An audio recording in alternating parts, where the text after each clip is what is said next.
où historiquement nous avons reçu la manne. Donc c'est un mois propice à la Parnassa.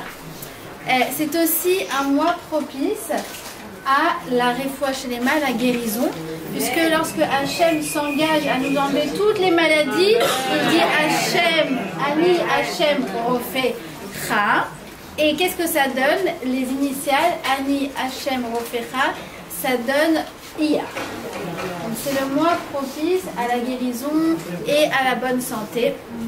Et c'est également le mois propice à la guerre contre Amalek, puisque c'est Amalek nous a attaqués pendant le mois de Iyar. Donc nous sommes contents que voilà, nos Chayalim ont enfin franchi le pas pour Bezrat Hashem terminer le travail et le terminer en beauté, voilà, et qui sont rentrés à Rafiach pile dans le mois de Iyar. Voilà, donc ce soir pour nous de bonne augure. Alors nous nous trouvons à quelques mois de Yom HaZikaron et Yom HaAtzmaut, c'est-à-dire le jour où nous allons commémorer la mémoire de ceux qui sont tombés au combat et ceux qui sont tombés dans les mains des terroristes. C'est le sens de Yom HaZikaron. Et Yom HaAtzmaut, eh bien, nous allons célébrer le 5 Iyar, le jour où eh bien, les Juifs sont redevenus souverains sur leur terre, la terre d'Israël, il y a 76 ans. D'accord? Et c'est la première fois, c'est ce que j'ai dit à Florence, première fois que je vais consacrer un cours entier à Yom HaAtzmaut. Bravo. Voilà, 9 ans que j'enseigne. Et pourquoi? Parce que, en fait, je lisais la paracha et en fait, je ne lisais que les événements. Je voyais tout à travers les yeux de Yom HaAtzmaut, je voyais tout à travers les yeux de Eretz Israël, parce que depuis le 7 octobre, on a tout changé. On a tout changé depuis le 7 octobre. Vous pouvez fermer la fenêtre? Ouais, on va fermer les 7 octobre. Voilà, c'est ça. Comme ça, il y a moins de bruit. Et le jour de 5 Iyar, le jour du 5 Iyar, il y a 76 ans, nous avons planté les germes du processus de Géoula. Et il y a quelque chose d'incroyable que j'aimerais partager avec vous, que tous ce qu'on appelle Dati Leumi connaissent par cœur, mais que moi je n'ai découvert que très récemment. Pourtant mon mari il étudie dans une yeshiva Dati Leumi depuis qu'on habite en Israël, ça veut dire depuis 15 ans, mais on a découvert ça que très récemment. Il s'agit vraiment des secrets de la Torah. Il s'agit d'une révélation du Harizal. Alors le Harizal, il a vécu à Tzfat il y a 500 ans. Et il a écrit un commentaire sur la Megillat Ruth. Enfin, c'est son élève, le Rav Chaim Vital, qui l'a écrit en son nom. C'est Saïloula d'ailleurs aujourd'hui. Non. Rav Chaim Vital, il a fait. Ah oui, c'est vrai. Extraordinaire. Voilà, on le cite aujourd'hui. Je crois le Harizal, parce que Harizal, c'est. Parce que j'utilise beaucoup avec mon fils le Harizal et c'est lui qui m'a envoyé ce matin. Il a fait, donc le Harizal, le Rav Chaim Vital, donc de mémoire bénie, écrit au nom du Harizal. Alors c'est comme ça. Vous êtes concentrés ou pas? Oui? Il écrit un commentaire sur la Megillat Ruth au moment où il y a un échange entre Boaz et Ruth, où il lui dit « Je viendrai te délivrer, sois patiente ». Et le Harizal dit que dans ce passouk, en fait, on a en quintessence le secret de la Géoula, de Hachem qui s'adresse au peuple juif et qui lui dit « Sois patient, ta délivrance est imminente ». D'accord? Et il y a marqué dans ce passouk « Chai Hachem », je suis le Dieu vivant, par le nom du Dieu vivant. Et écoutez bien ce qu'écrit le Harizal il y a 500 ans. « Chai hu besod yesod, Hachem hu besod tiferet ». Alors il commente et il dit qu'il y a dans ce nom deux dimensions, la dimension de Yesod et la dimension de Tiferet.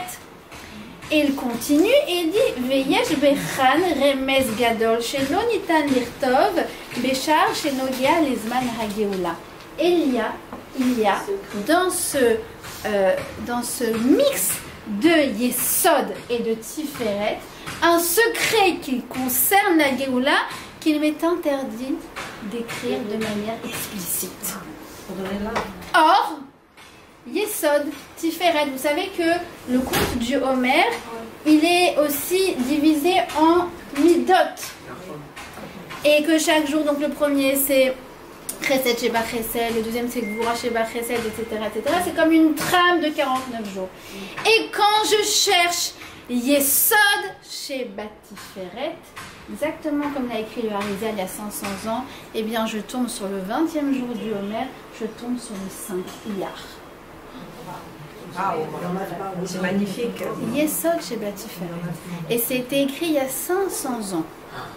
Dans un livre qui s'appelle Tzadik Lizot Olam, vous pouvez regarder, par le Harizal. Il dit que là se cache le secret de la Géoula du Ham Israël. D'accord? Donc cette révélation, c'est pas rien. On a une responsabilité et c'est ça que on va essayer de comprendre en quoi c'est le jour où a commencé vraiment véritablement à faire germer le processus de la Géoula. Et quand on regarde la paracha de cette semaine, on est donc dans la paracha de Kedoshim. Et cette paracha se trouve dans le Chumash, dans le Sefer Vaikra, le 3e livre du Chumash. On est à peu près, en ce moment, au milieu du Chumash. On vient de dépasser le milieu. D'accord? Et le Sefer Vaikra, qui est le livre central, si vous voulez, le livre du milieu, il est, si vous voulez, coupé en deux. Il y a une première partie du livre, c'est quoi? Eh bien, c'est tout ce qui concerne les lois au sein du Beth Amikdash. C'est les lois de pureté, c'est les lois des écoulements, c'est la Kedusha au sein du Mishkan, c'est les lois des Kohanim. D'ailleurs, on appelle ça le Lévitique. D'accord? Ça correspond vraiment aux Kohanim et au Beth Amikdash. Ça veut dire toute la première partie, elle concerne l'embryon du Mishkan et du Beth Amikdash. Ça, c'est la première partie du Sefer Vaikra. La deuxième partie du Sefer Vaikra, Kedoshim, c'est là qu'on commence, juste après Acharemot, eh bien, on va parler de lois qui concernent l'ensemble du pays en tant que nation. Les fêtes, le respect de la Shemitah, les liens sociaux, la droiture dans le commerce, la sensibilité vis-à-vis des autres et de leurs besoins. C'est-à-dire que dans le Sefer Vaikra, on a les lois qui dictent l'embryon de ce que c'est une nation juive. L'embryon de ce que c'est une souveraineté juive. De ce qu'est un État juif. D'accord? Et cette deuxième partie, comme je vous dis, commence par Parashat Kedoshim. Et la Parashat Kedoshim, elle commence par une injonction très curieuse. C'est quoi? Kedoshim Tiyu. Ki Kadosh Ani Hashem. Soyez Kadosh, je ne peux pas le traduire pour l'instant. Si on pouvait trouver une traduction, ça ne serait sûrement pas ni saint ni sacré. À la limite, ça serait consacré, c'est la meilleure traduction. Mais en tout cas, Ani Kadosh. Soyez Kadosh. Et là, tu te dis, mais ça ne me parle pas.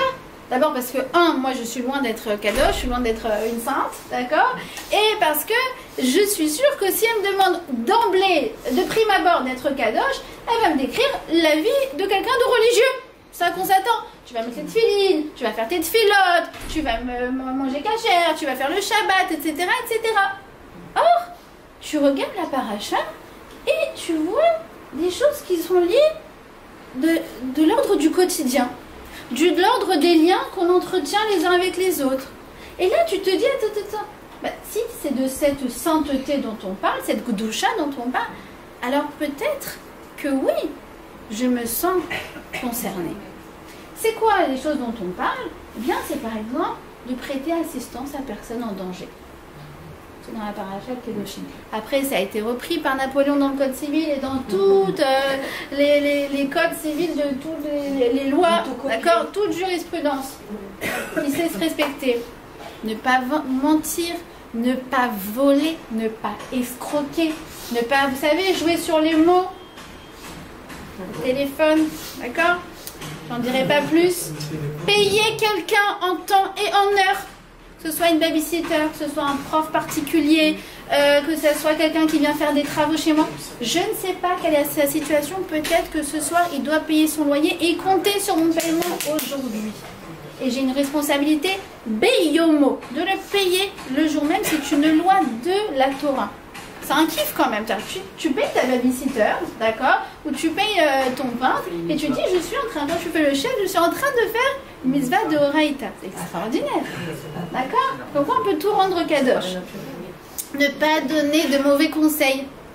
D'accord? Si vous avez un intérêt dans la chose, vous risquez tout d'un coup de perdre un peu votre objectivité.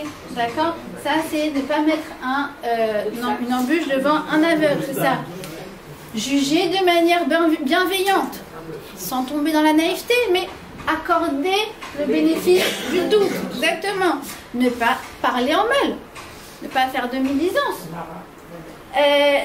Exprimer ses reproches.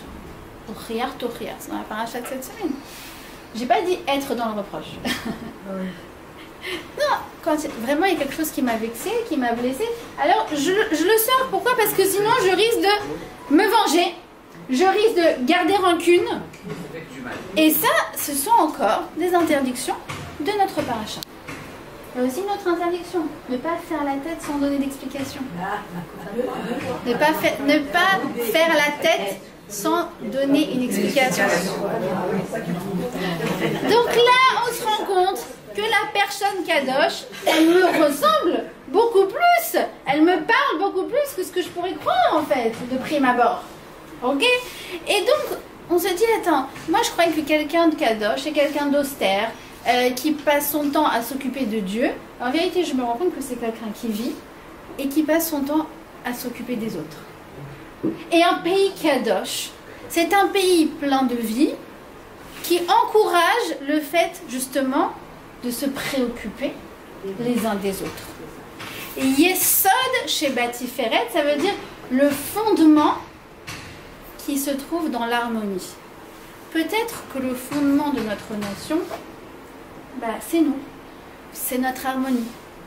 C'est ce ciment qu'on met dans notre lien les uns avec les autres, et c'est ça qui fonde notre nation. D'accord? Et c'est très beau parce que c'est de manière intuitive la manière dont la nation s'est créée. Ce pays est un pays où tout le monde se préoccupe les uns des autres, même si parfois ça fait que tout le monde se mêle de la vie les uns des autres. D'accord? Parfois tu es dans le bus, tu as ton enfant qui a perdu sa chaussette, et là tu rentres dans le bus et je vais me faire engueuler par la moitié du bus parce qu'il n'y a qu'une chaussette. C'est vrai! C'est énervant, mais c'est parce qu'ils nous aiment. Parce que à Paris, rentre avec une chaussette, c'est vrai, personne ne va rien te dire. Mais parce que tout le monde s'en fout de ton bus. Et que vous savez, à Paris, fais-toi attaquer. Moi, je me suis fait voler mon sac dans le RER il y a des années. Mais personne n'a bougé. C'est moi, je suis sortie, j'ai couru, j'ai attrapé le voleur, j'ai repris mon sac, je suis revenue. Une folle. Mon sac. Mon sac. Mais personne n'a bronché. Après, les gens regardent là-bas. Yesod chez Batiferet. C'est la particularité de notre nation. Et sur ça, j'aimerais analyser tout simplement le mot Kedoshim, le mot Kadosh, selon 3 définitions, et que chacun nous apporte un message par rapport au fondement de notre nation. Quelle pierre à l'édifice nous avons à rajouter dans ce pays pour qu'il réalise la mission pour laquelle il a été créé. Alors voilà, je vais vous donner la définition du Rambam, du Ramban et de Rashi. Qu'est-ce qu'il dit sur le mot Kedoshim? Et ça va être la trame de notre cours. On est parti? Ouais? Allez, go. Alors, le Rambam, on va commencer par sa définition. Il dit Kedoshim, eh bien, c'est tout simplement de vivre selon les préceptes de la Torah. D'accord? C'est-à-dire que le Rambam, le Maïmonide, ne rajoute pas ça. Vous savez qu'il a divisé, donc il a fait une énumération des 613 mitzvot. Et bien l'injonction de Kedoshim, elle ne figure pas dedans. C'est pas une mitzvah en tant que telle. Pour lui, ça représente toutes les mitzvot. C'est de vivre selon les préceptes de la Torah. C'est englobant, si vous voulez. D'accord? Alors, ça c'est la définition du Rambam, de vivre selon les préceptes de la Torah. Et dans cette expression, ce qui va m'intéresser, c'est le mot vivre. Alors, pourquoi ça m'intéresse? Parce que Kedoshim se situe juste après une paracha qui s'appelle comment? Qui s'appelle Achar Emot. Avec qui, très souvent, voilà, 2 années sur 3, elles sont liées l'une et l'autre. Comme pour te dire, eh bien, Achar Emot, après la mort, c'est ce que ça veut dire, eh bien, il y a peut-être une vie. Et c'est de cette vie dont on parle, et c'est cette vie qu'on va célébrer le lendemain de Yom HaZikaron. J'ai entendu, je ne sais pas si vous avez entendu une femme qui s'appelle Hadas Levin-Steren, vous la connaissez ou pas, une israélienne extraordinaire. Alors déjà elle donnait des cours de Torah et déjà je la trouvais très sympathique et très vraie et très authentique, et malheureusement elle a perdu son mari au mois d'octobre, il est tombé au combat, Elisha Levin-Steren, que son mérite nous protège. Amen. Et depuis, alors elle est encore plus authentique, vraie et sympathique. J'ai jamais vu ça. Hadas Levin-Steren, vous la trouverez qu'en hébreu. Mais elle nous dit, alors elle dit quoi? D'abord, je trouve ça extraordinaire. Elle dit de parler de mon mari, de parler de la mort de mon mari, pour moi c'est quelque chose de secondaire. Pourquoi? Parce qu'il n'est mort qu'un jour, mais il a vécu tellement plus de jours et tellement pleinement. Et elle dit c'est son héritage, c'est ce qu'il nous a laissé. Il nous a laissé une manière de vivre. Une manière de vivre correctement, une manière de vivre pleinement et une manière de vivre selon les préceptes de la Torah. Et cette vie-là, qu'il n'a pas pu vivre très longtemps, nous allons la vivre pour lui. Et nous allons être une famille heureuse. Et nous aurons une vie que nos ennemis ne mériteront jamais de vivre. Sur cette terre qui est la nôtre. Je l'adore. Je l'adore, toujours avec le sourire, toujours avec la paix. Je ne l'ai pas vu pleurer une seule fois. J'imagine qu'elle pleure dans son lit, mais dans toutes ses interventions, elle est portée par une énergie qui s'appelle vivre, vivre, vivre, vivre. Et elle dit, voilà, moi je vais accrocher une pancarte sur ma maison avec marqué Kan, Gar, Mishpacha, Smecha. Ici habite une famille heureuse. Ah oui, je me souviens d'ailleurs que je crois que c'est Torah Box, ils sont venus, ils lui ont apporté un cadeau, je ne sais plus exactement, j'ai vu quand ça a vite fait la vidéo. Et alors eux, ils arrivent comme ça, tout, Jésus, regarde par terre et tout. Et elle commence à leur faire du chizouk. Mais vous êtes extraordinaire, mais merci, mais machin, mais vous faites du chesed, mais c'est comme ça qu'il faut vivre, etc. Et tu te dis, why. C'est le message, c'est véritablement le message que, eh bien justement, cette mort, il faut lui donner de la vie. Et c'est exactement le sens de la jonction. Qui avouait qu'il y a une jonction entre Achar Emot et Kedoshim, c'est marrant parce qu'il y a une jonction la semaine prochaine aussi, entre deux choses qui ont l'air contradictoires. C'est quoi? Yom HaZikaron, hop, tout de suite, tu fais un petit tekes ma'avar, comme ils appellent ça les Israéliens, et hop, le soir même, tu passes à Yom HaTzmaout, tu passes, voilà, non pas des rires aux larmes, mais des larmes au rire. Et ça se fait dans ce sens-là. Et c'est une chose, mais alors une chose très intelligente, à mon sens, d'avoir lié les deux. Pourquoi? Parce que si on avait, chaque fois les Israéliens ils se posent la question, oui peut-être on devrait séparer, etc. Ils refont des sondages et ils posent la question, est-ce qu'à votre avis Yom HaZikaron devrait être séparé? Pour moi j'aime. Pourquoi? Parce que Yom HaZikaron, tu pleures. Tu pleures et c'est vrai qu'on est en Yom HaZikaron depuis le 7 octobre. La vérité. On est vraiment en Yom HaZikaron depuis le 7 octobre. Mais tu pleures, mais si ça s'arrête et ça donne rien par la suite, bah, en fait tu te dis mais ils sont morts en vue de quoi? Donc ce jour-là on va penser à deux choses. Comme je vous ai dit, ça fait depuis le 7 octobre qu'on est dans un Yom HaZikaron très très continu malheureusement, mais on va penser à ceux qui sont morts pour nous, les soldats, et ceux qui sont morts à notre place. Ce sont les terroristes, parce qu'un terroriste, il ne pose pas la question tu viens d'où, de Netanya, de Tel Aviv, t'es dati, pas dati, t'es ashkénaz, t'es farad, religieux, c'est nous qui avons été visés. D'accord? Et Donc, il y a le jour de Yom HaZikaron une tradition de lire tous les noms. Alors, cette année, malheureusement, on va être à 26 000, 25 000. Mais j'aimerais encore une fois vous donner un peu d'optimisme et de chizouk, parce que on n'est pas là pour s'apitoyer sur notre sort. Et bien en fait, c'est le nom de la première personne qu'on va lire le jour de Yom HaZikaron. C'est-à-dire le premier qui est mort parce que juif, parce que habitant en Israël. Il s'agit d'un Rav qui s'appelle Rav Avraham Zoref. Zoref, oui. Il est mort 100 ans avant la création de l'État. Pourquoi? Parce qu'il fait partie de ceux qui ont reconstruit la Chorba. La synagogue, vous savez, majestueuse qui se trouve dans la vieille ville à Jérusalem. Et bref, il a également aidé les Juifs à monter en Israël. Il était très actif, il avait beaucoup de succès. Et donc un matin, à la tefila de Shacharit, alors qu'il se trouvait en route pour la Chorba, cette synagogue qu'il avait construite de ses propres mains, eh bien des Arabes sont venus et l'ont assassiné. Et c'est le premier qu'on va lire. Mais écoutez bien, au moment où il a senti que son âme partait, eh bien il a prononcé le Shema Israël. Et il a dit, dites à tous mes descendants qu'ils ne quittent jamais la terre d'Israël. Eh bien, nous sommes 10 générations. Oui, lui, ça faisait déjà en tout, il appartient à une lignée de 10 générations, mais nous sommes donc 7-8 générations plus tard, voilà, et ses descendants sont encore là.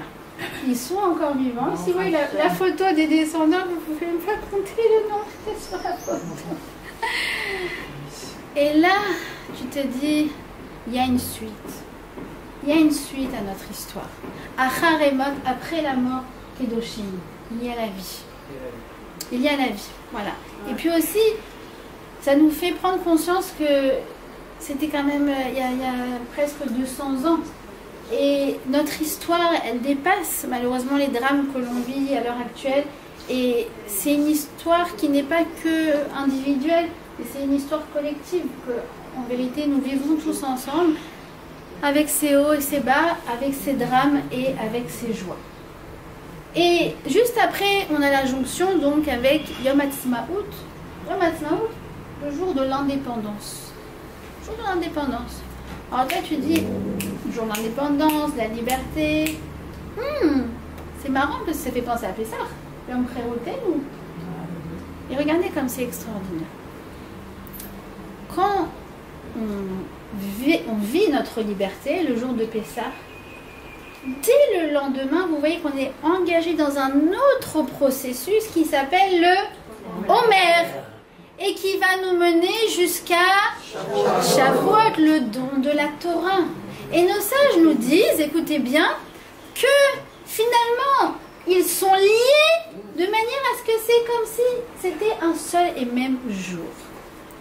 Un peu comme Yom HaZikaron et Yom Ha'atzmaut, un peu comme Achar et Mot, Kedoshim, qui sont très souvent liés ensemble, comme pour te dire que le but de cette Ha'atzmaut, de cette délivrance, de cette liberté, c'est de vivre selon les préceptes de la Torah. C'est de vivre selon les valeurs du judaïsme. Parce que, comme l'a dit un ambassadeur israélien aux États-Unis, d'avoir des valeurs sans pays, on a vu ce que ça a donné pendant 2000 ans. Merci beaucoup.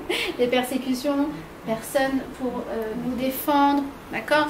Encore une fois, j'avais dimanche soir chez moi, monsieur Gurfinkel, je ne sais pas si vous connaissez, un journaliste très connu, enfant de rescapé de la Shoah pour Yom HaZikaron, Yom HaShoah, Zikaron Bassalon.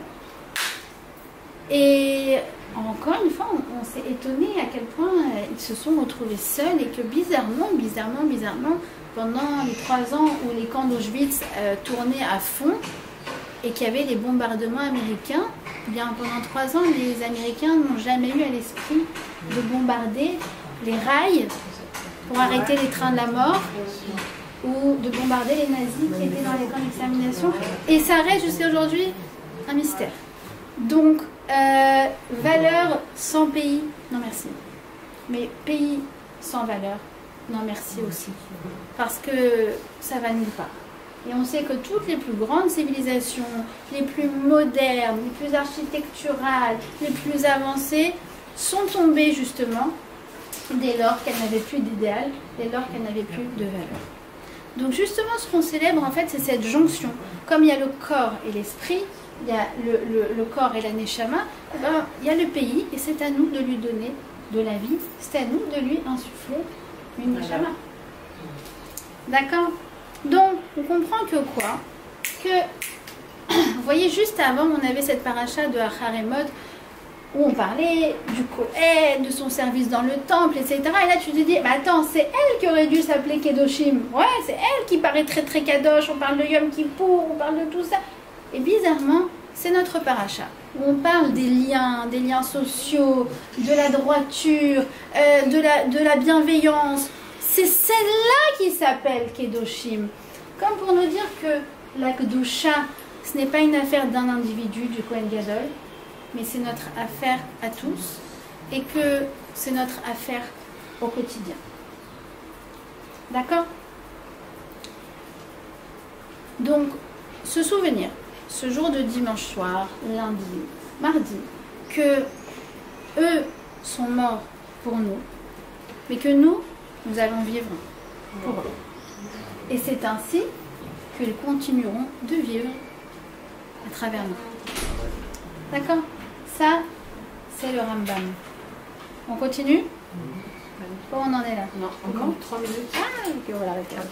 Je suis. Nachmanide, il nous dit comme ça, il nous dit, tu sais, oui, il y a la Torah, mais il n'y a pas que la pratique de la Torah, il y a aussi l'esprit de la Torah. Il nous donne un exemple qui est très très connu, c'est Naval Bereshut HaTorah.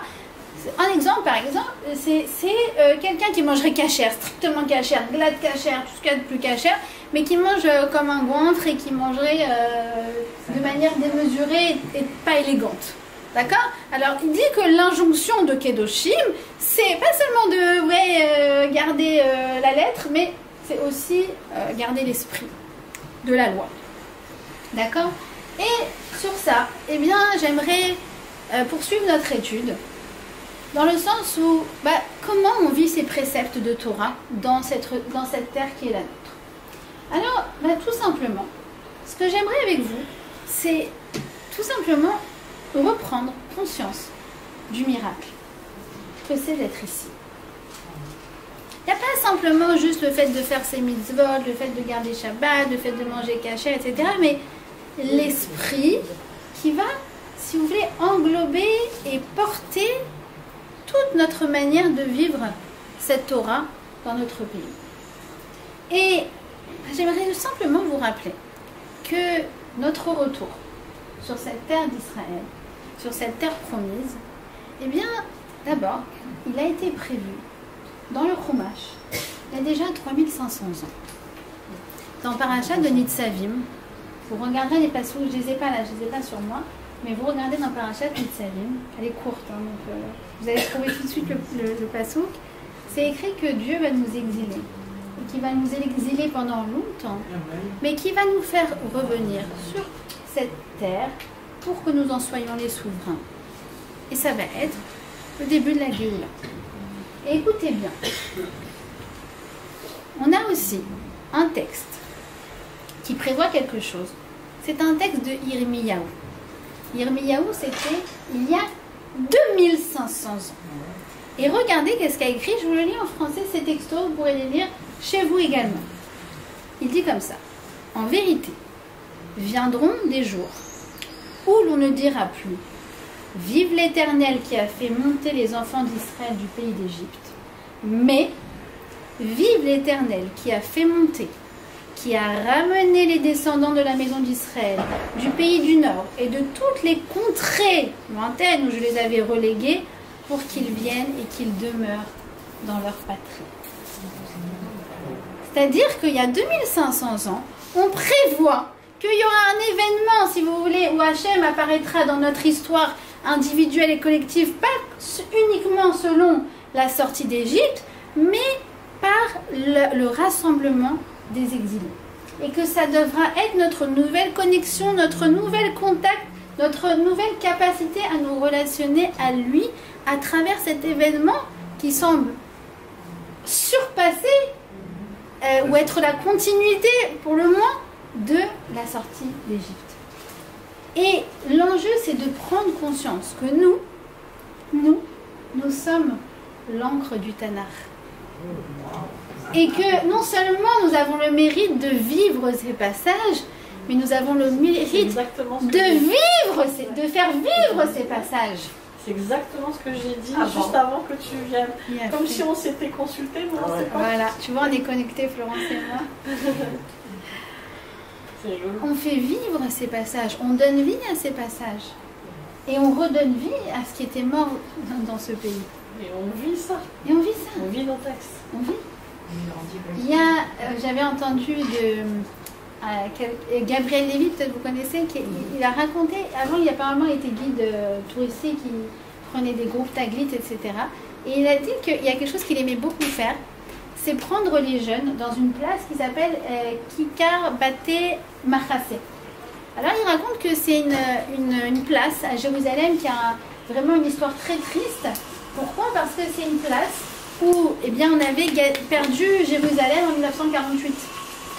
Et que sur cette place, les femmes et les hommes et les enfants ont été séparés et que les hommes ont été pris en captivité du côté jordanien et que les femmes sont rentrées chez elles seules avec leurs enfants et sans leur mari. Et que Baruch Hashem, un an plus tard, les maris ont été libérés de captivité. Voilà, et que cette place qui avait tellement un triste sort a été donc reconquise en 1967 et que là-bas, les Israéliens ont fait figurer un très beau verset du prophète Zecharia qui dit que Kohamar Hashem Tsevot, donc ainsi s'exprime Hashem, ici il y aura des personnes âgées, des personnes jeunes et que tout le monde se promènera dans cette place. Et c'est extraordinaire parce qu'il dit qu'aujourd'hui, quand on y va, c'est une place où il y a 3 écoles. Alors, il y a une école, je ne sais pas si vous connaissez, qui s'appelle Zimmerman, c'est une école où il y a cours tous les jours. Tous les jours, même Shabbat. C'est une école très, très, très spéciale de la Chita du Gaon de Vilna. Mon fils, c'est son rêve. Ça a l'air trop bien tous les jours, tous les jours. D'accord. Vas-y, après on verra si tu kiffes vraiment. Voilà. À part Kippour et Tisha B'Av, il y a cours tous les jours. Même le jour de Pessah, tous les jours. Ils étudient la Torah. Il n'y a pas de Ben Azmeni, il n'y a pas de Yaakov. Voilà, Zimmerman. Il y a une école d'Atiléoumi. Il y a des écoles comme ça. Et du coup, sur cette place, qui avait tellement un triste sort, il y a des enfants qui sont là et qui jouent. Et c'est encore une fois la plus belle revanche sur notre terre qui a absorbé tellement de sang pour elle de voir des enfants qui jouent et qui reconstruisent le pays de la manière la plus belle possible. On vit, on se rend plus compte, on n'a plus le recul, mais on vit des miracles visibles. Et c'est un miracle que l'on vit depuis plus de 100 ans, depuis le retour des Juifs sur cette terre d'Israël, cette terre qui reconnaît ses habitants.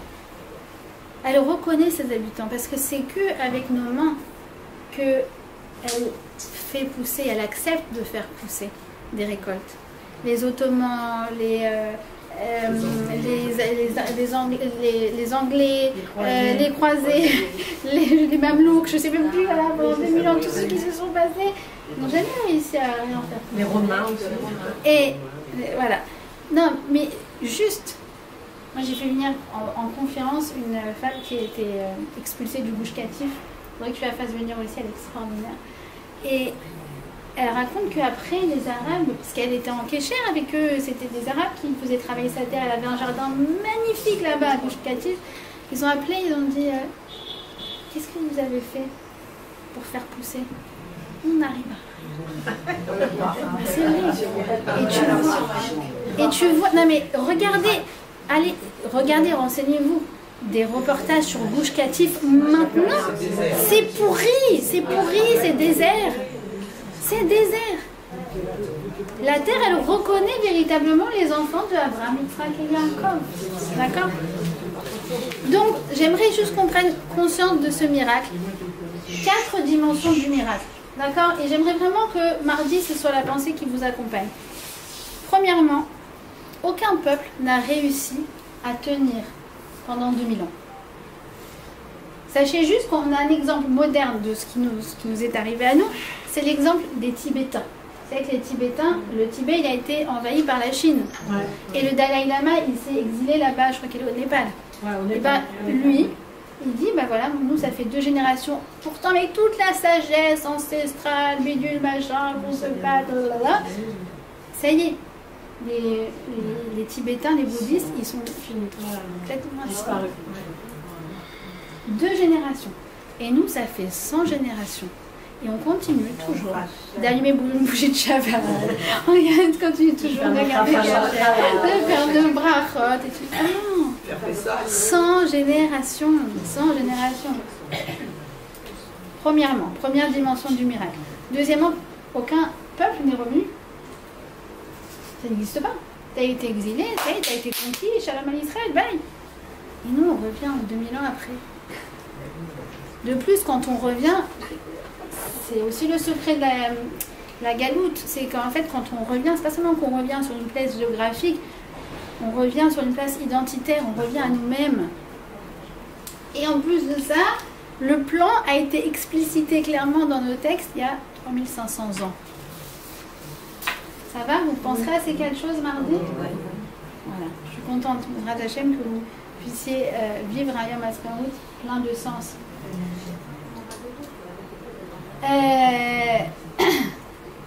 Donc on est revenu.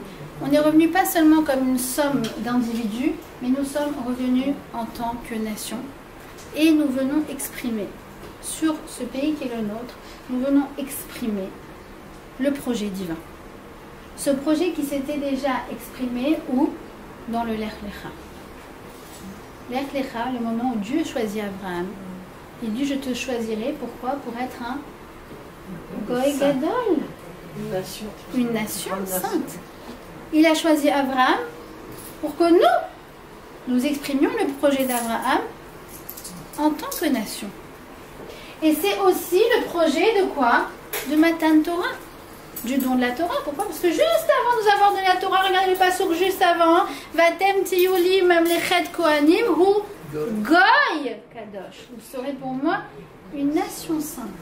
Donc c'est pas juste qu'on ait des gens éparpillés et que chacun fait ses mitzvot de son côté, c'est qu'en fait tout le projet, ce soit qu'on soit une nation qui soit représentante du projet divin et de l'esprit et de la lettre de la Torah sur cette terre. D'accord? Voilà, donc voilà, ce que j'aimerais vraiment, ce sera que M'ezrat Hashem, mardi, eh bien, juste simplement, vous ayez de la reconnaissance.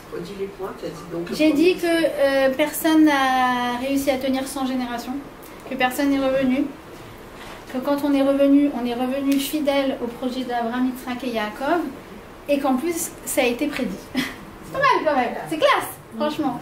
On peut se la raconter, on peut se la jouer là. Donc, et s'engager à donner à ce pays encore plus de vie, encore plus de Gdusha et encore plus de reconnaissance. D'accord? Ça, c'est pour le Ramban, c'est pour Nachmanide. Ça veut dire, vous avez compris ce que je vous dis? Il y a l'esprit de la loi, et pardon, il y a la loi, mais il y a aussi tout le souffle, toute la reconnaissance, toute la joie qu'on va accompagner dans le fait de respecter les préceptes de la loi.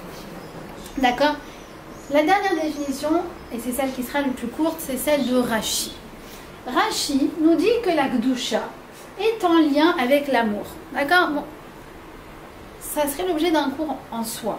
D'accord? En fait, Gdusha et amour, selon Rashi, c'est quasiment synonyme. Ok? D'ailleurs, c'est pas pour rien que la paracha qui s'appelle Kedoshim, elle a dedans le précepte de l'amour par excellence qui s'appelle V'afta l'ereacha kamocha. Tu aimeras ton prochain comme toi-même. Mais c'est marrant encore une fois que ça intervienne juste après Acharemot. Cette histoire de Gdusha, cette histoire d'amour. Pourquoi?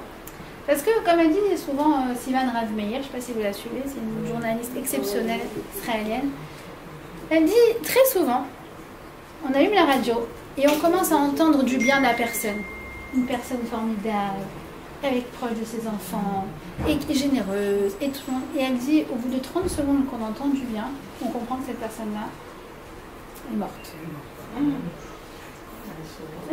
C'est comme ça dans les infos. Quand est-ce que tu entends du bien d'une personne? Que quand elle écoute ce monde. Et elle a fait une révolution à sa manière dans le monde journalistique, parce qu'elle envoie que des bonnes news, que des choses positives sur ce qui se passe, sur les gens, sur leurs projets, mais de leur vivant. Et c'est sa petite révolution-là, et je trouve qu'elle est extraordinaire. Mais tout ça pour dire que cette paracha, justement, elle nous invite à envisager la Kedusha chez une personne, pas après sa mort, mais de son vivant. D'accord?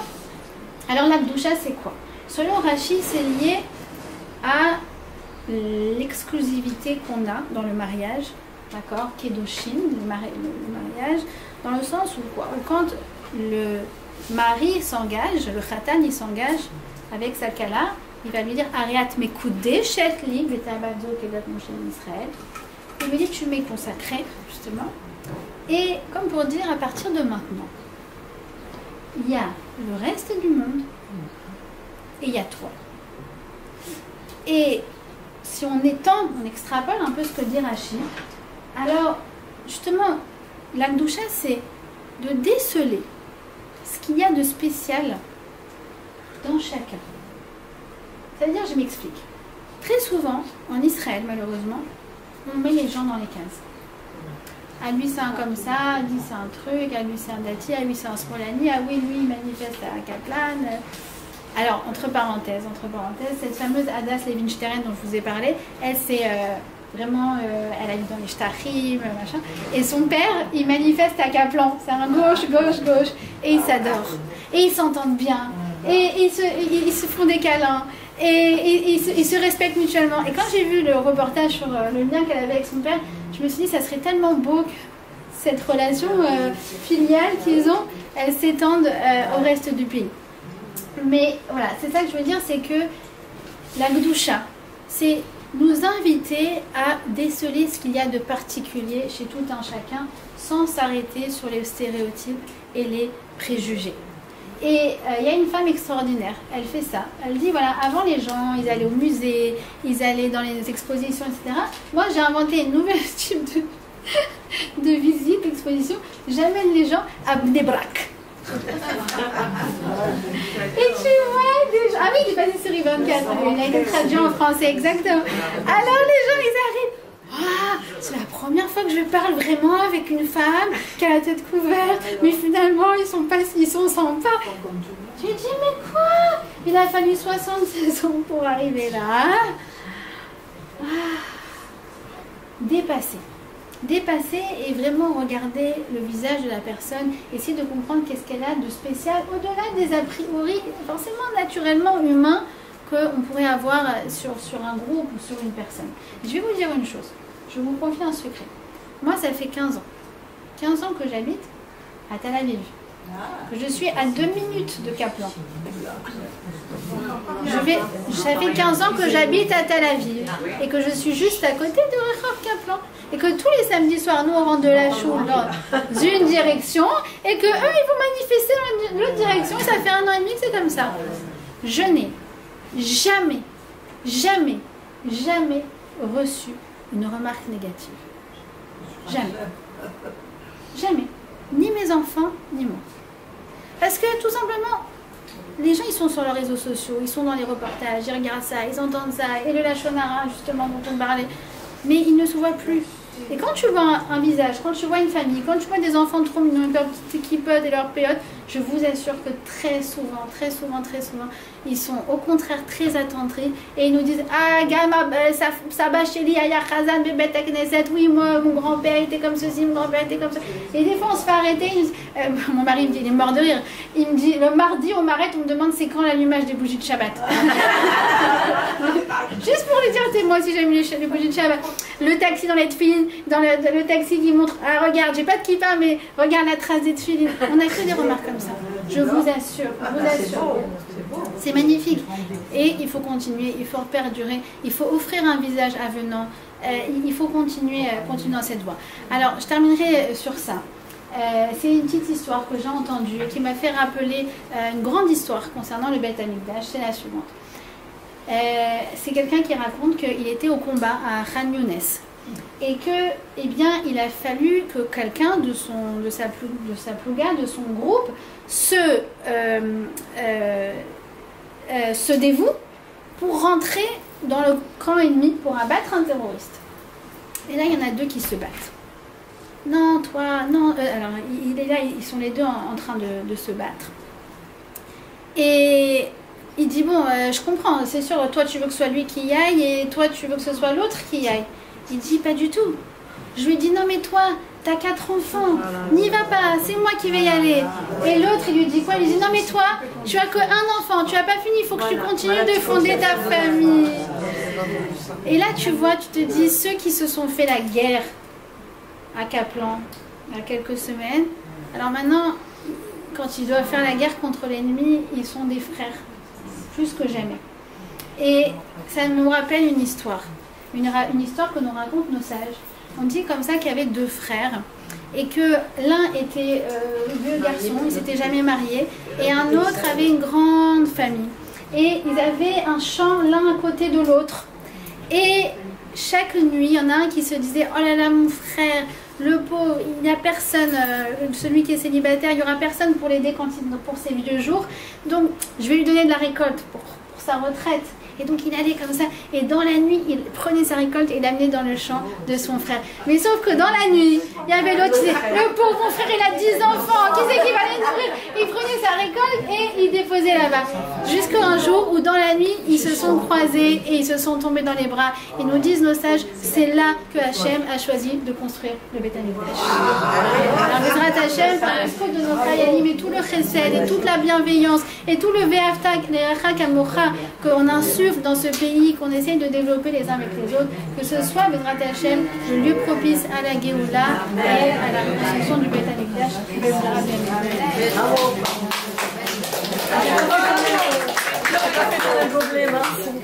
Tu les mérites.